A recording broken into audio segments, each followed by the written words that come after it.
News Weekend. Welcome back. Will Meyer, the movie guy, is here to give you a rundown of what you should go check out at the box office this weekend. And we're starting off with The Meg. The Meg. This is a Jason Statham shark movie. The Meg is short for Megalodon, which is a giant prehistoric shark that's been extinct for millions of years. But for this movie's purposes, it is back, and Jason Statham has to kill it. So this is a movie, Leslie, I was really looking forward to. I like B-movie creature features. I even like the bad Jaws movies like Jaws 3 and 4. Recent efforts like Piranha 3D. And this movie, I love the marketing campaign for it. It seemed to promise something similar to those, something that had over-the-top gore, some self-aware humor, but we didn't really entirely get that here. At least there's a little bit of it. I think there are moments of tongue-in-cheek humor. Those usually involve Rainn Wilson, who you know as Dwight from The Office, and a couple of, really ridiculous action moments that are kind of funny, but mostly it's a movie that kind of wants to be taken seriously. It's a movie that kind of recycles a lot of the tropes of dramatic shark movies like Jaws, and it really just kind of comes across as a tired Jaws ripoff. Plus, they really focus a lot of attention to this romantic subplot in the movie, and it just doesn't work at all. I think Jason Statham has more romantic chemistry with the shark than he has with his female co-star in this movie. So I think that too, it's just overall, it just really doesn't work as far as a dramatic shark movie, and it doesn't really work as a silly one either. So it kind of can't decide if it wants to be Jaws or it wants to be Sharknado.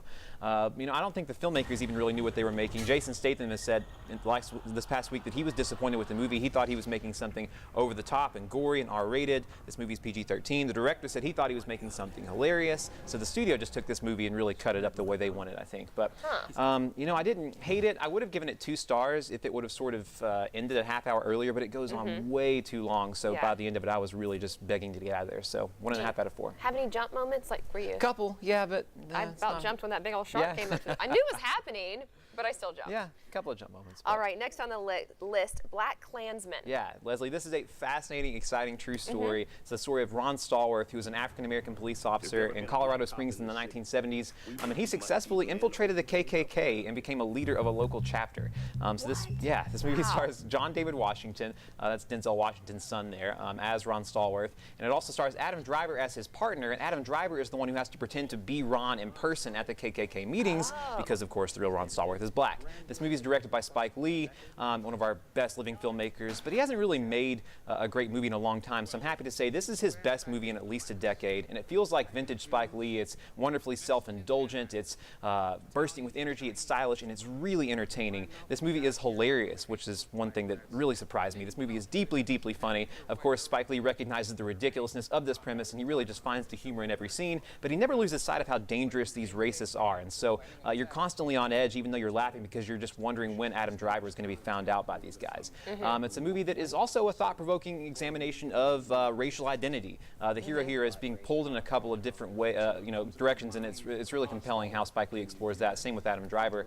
The movie, also explores the racial underpinnings of early American cinema. There's a lot going on here, and he's also drawing parallels from the 1970s to today. This is a very political film, and Spike Lee's saying even though this is a period piece, things haven't really changed all that much. So very political movie, but a really entertaining one too. Thrilling, hilarious, powerful. Not perfect. Didn't love the climax, and I don't think the romantic subplot works all that much. But I can't wait to see this movie again. Really, really enjoyed it. 3.5 out of 4. 3.5, a high score from you. Really an interesting plot, though. Something that I feel like I've never seen before. Yeah, it's so it'll be really cool compelling. to see. Thanks, Will. And where can people go for more reviews? My Facebook page, my Twitter page, facebook.com/WillTalkMovies. Same for Twitter. Sounds great. We'll see you next week. We'll give us 10 things.